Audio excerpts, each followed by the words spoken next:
Hello दोस्तों, आपका स्वागत है गेमिंग बॉय चैनल में।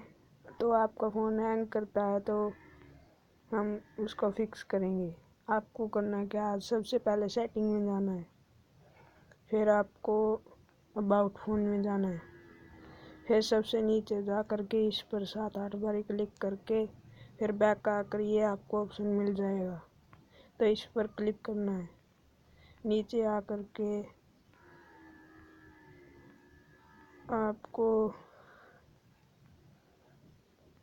इस पर क्लिक करके 5x पर क्लिक कर देना है, फिर दूसरे पे 5x, फिर ऐसे करके। तो आपका क्लियर हो गया। और आपको आपको फिर से सेटिंग में जा कर के स्टोरेज में जा कर के इसमें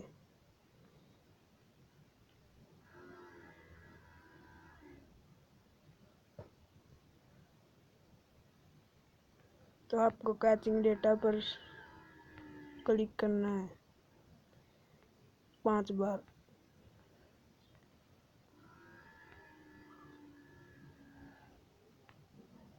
और ये हो गया।